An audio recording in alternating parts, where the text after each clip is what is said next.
How's you going, boys? Mike here. Welcome back to Grampie's workshop for what could be the final episode of changing out the window and installing the door in the back of the camp there. Not a lot on the agenda today. What I have to do is mill some casing to put around that door, and that'll finish off the inside, carpenter work, finish work. Then a coat of urethane or two on that casing that I'm making, and then those new pine boards I installed, and that should tidy up the inside of it. The only thing left then would be to paint the camp, but I'm going to leave painting the end of the camp there until probably the fall when it's cooler and the sun doesn't beat down on it so much. So let's go in the shop and we're going to cut some casing. So what we're up to this morning is I have to mill some casing. This is the casing that come off the window when I remove the window, and I make this here in the shop. All it is just pine, and I put a bevel on it and round over the edges. It's pretty simple to make. To me, it works just as good as the casing you buy at the lumber supply places, at Home Depot and whatnot. But I can make it myself, and it turns out to be a lot cheaper. A little bit of effort to make it, but hey, I got lots of effort. So what I start with here is I have a piece of 1x6 pine, and what I'm going to do is this casing is just about 2 1/4. That measures 2 1/8. The casing I'm going to make out of this pine, I'm going to make the same as this, because I may use a piece of this for the header and minimize the amount of wood that I have to use out of this piece of 1x6. So what I'm going to do is I'm going to set the fence up, and I'm going to rip this pine to 2 1/8. And I'm just going to put this in to help me measure.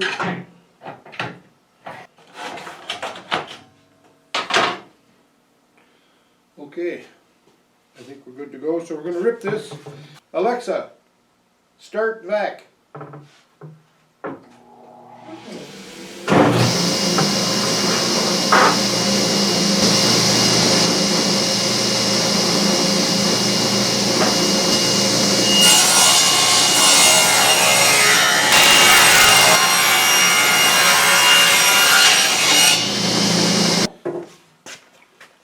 So now I'm going to take this stock and I'm going to just rip it at an angle like that,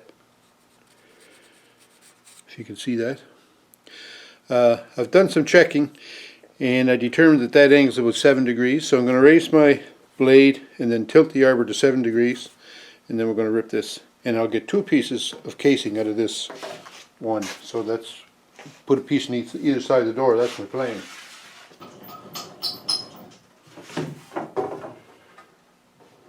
So that should be good for that. And then I'll tilt the arbor to 7 degrees.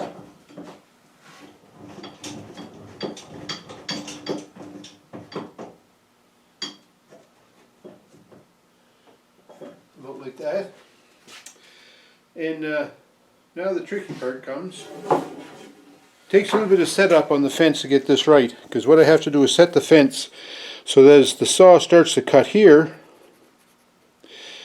well, let's go here. As the saw starts to cut here and comes up, then when it comes through the wood up here, I have the same space at the top as I did at the bottom, if you can follow that. So I need the same amount of wood here as here, so it has to be equal. So both of those pieces turn out to be exactly the same. So it takes a little bit of setup on the saw, so bear with me. Or, no, we're not going to bear. This is a family channel. Stick with me.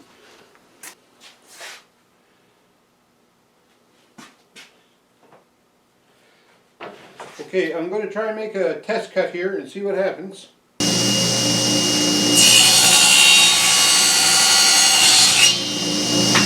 Anyhow, there's my first test cut. So I'm just going to measure this right here.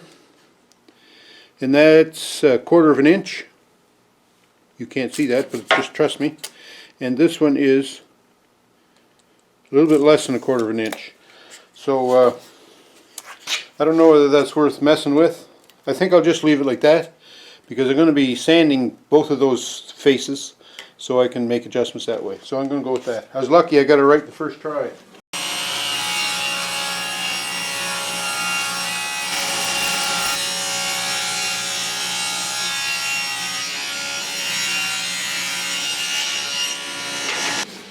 So after that, what we're left with is two pieces that look like that, their profile. Now what I'm going to do is I'm going to set up the router and just round over these corners, here and here. And then what I do is I put it through the sander to smooth off this face, take all the saw marks off it. So in my router here I have a 1/4 inch round over bit, and I'm going to pass my blanks here for the casing through the router. Now what I want to do is round over the edges that are on the sloped side, so that means it's easy to tell, it's the one with the saw marks on it. I'm going to pass through the router like this.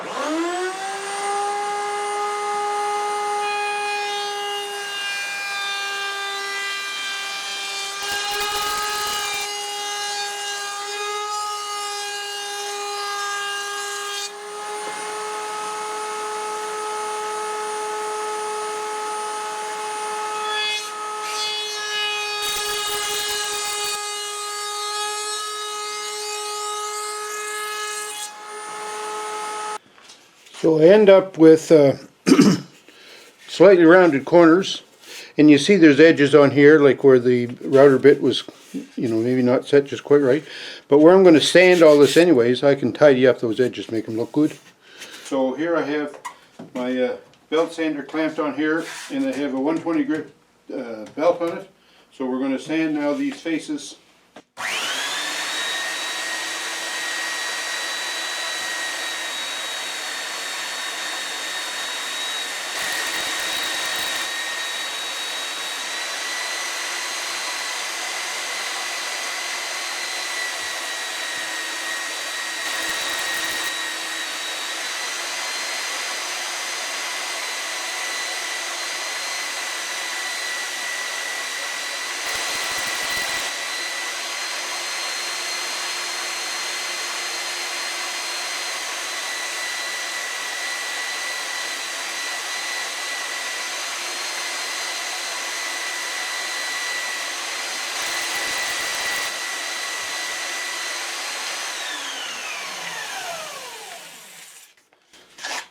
So the first pass through the belt sander, when you're doing like any kind of trim work, you know that once you put Varathane on it, all the errors and mistakes are going to pop right out of the wood.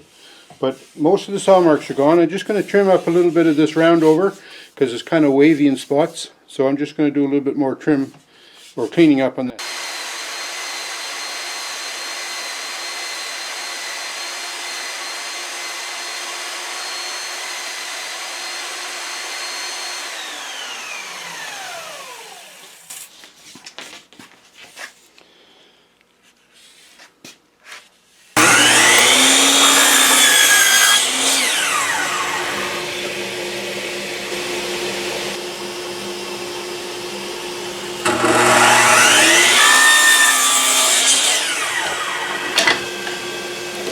Here's another little trick I learned from a fellow long time ago. When you're putting moldings up, of course the joint that you make here, this corner here, that's the absolute most important part because that's what's going to be seen by everybody. And what you want to do is make sure that this edge here is as tight as you can get it. So in order, just in case your saw isn't cutting dead plumb or the walls might be a little crooked or something, you always used to take a little knife and just shave away the back side of it here. Just like that. Now you don't want to cut through to the face, but you just shave that away. In other words, now we have a much smaller face here that we can that we join up, right? That mates. So that's what I'm going to do, because the guy who taught me that was way wiser than me. What I'm going to try for this one is I'm going to cut my casing to fit over the 1/4 round. So it might be a little bit abnormal, but this is my camp, I can do what I want. Well, as long as Nanny approves. So the 1/4 round is going to go like this, flush with the bottom.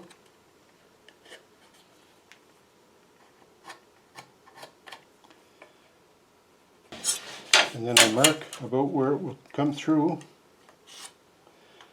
like that.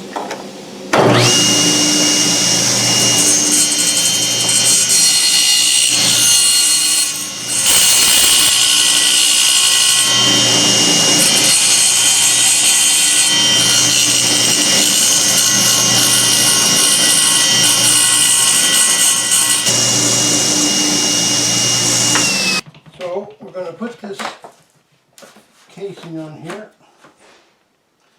about like that. Just leave it back, just I don't know, a little bit here, 1/4 inch or so.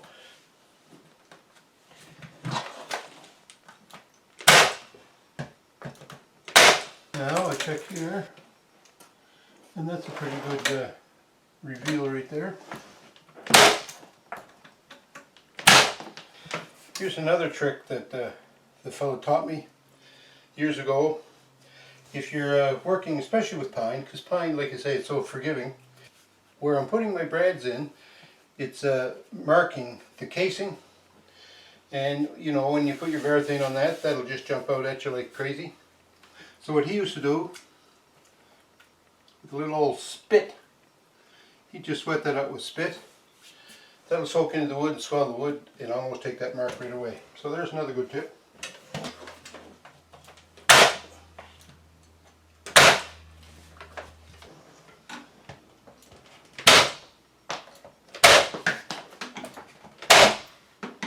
Square it up in this side.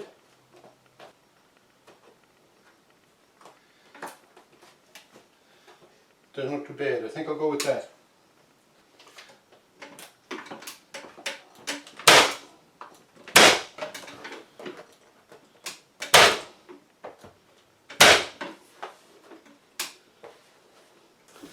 So I marked that wood pretty bad with the nailer, so I'm just going to get a damp cloth rather than use spit. I think damp cloth would be better. Now you don't soak them down, you just wet them, right, so that they'll swell up.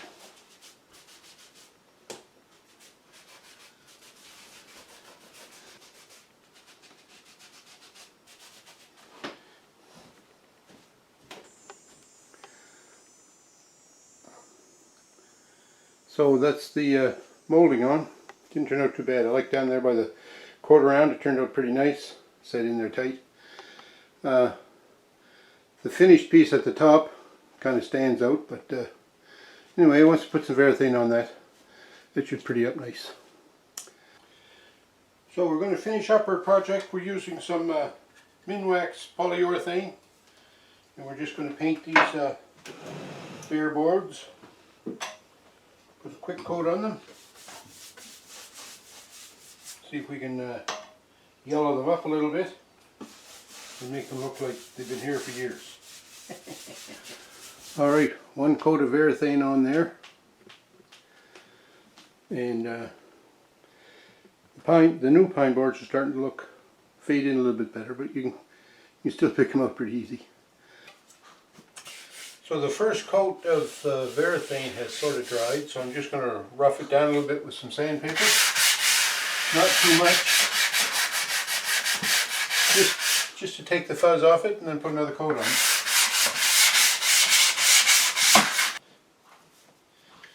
Now that the sanding is all done, just put 1 more coat of varathane on it and see how that works out.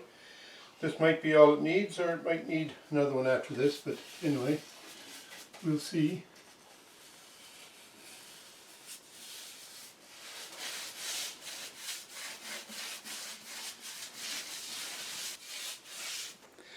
So we're working on putting the lights up today also. That's one of the last parts of the job.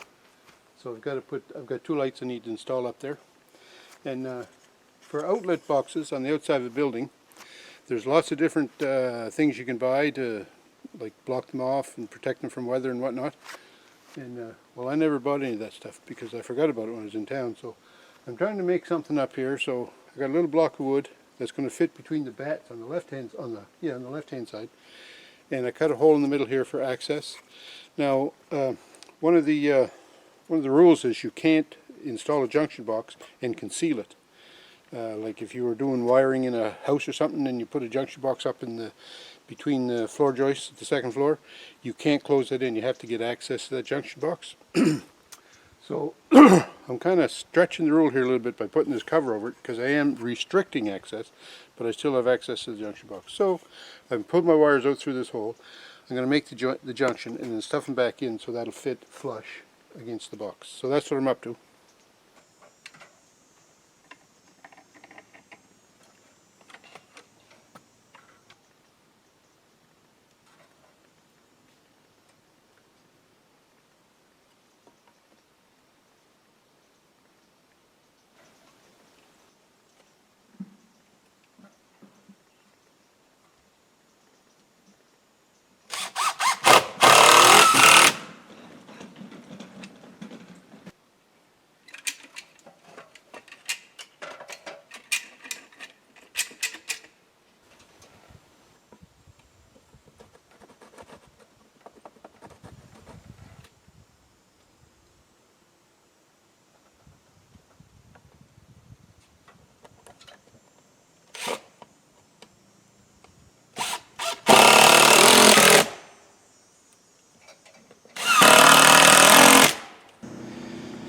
So there they are. They may not look so bad once I get a lamp on them and paint them gray.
How's that?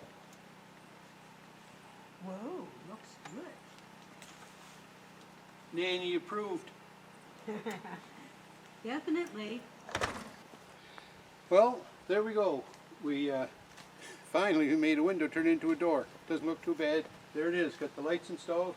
The only thing left now is to do some painting, but I'm going to wait till the fall, probably September-ish, late September maybe, when it's cooler during the day. Then I'll slap a coat of paint on the end here. And then, of course, a deck, but the deck might be next season. Anyways, we got her all done up inside. We finished putting the Verathane on there this morning. So she's done. Total job from window to door. So, all right, we got the door in. We turned the window into a door, just like that. Well, not just like that, but almost. It was pretty close. Had lots of help. I have to thank Nanny for all the help she gave me cleaning up all my messes every day. And Derek, Deb and the kids, when they come out, couldn't have got the door in without their help, so thanks to them too. And thank all you people out there for watching and for subscribing and for liking, and especially for the comments. I like when you leave comments. I read every one of them. I enjoy them. It's neat. I like that interaction. So click like if you haven't done so already. How about hitting the subscribe button if you're not a subscriber? I'd appreciate that too. And ring the bell. And if you ring the bell, I'll come back and see you again soon. We'll talk to you. So there we go. We got, I bit the bullet and I ended up just painting. What I did was I just painted the new boards that I put on there.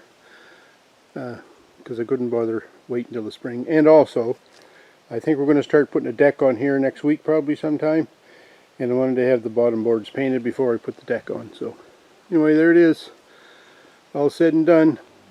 Nice project.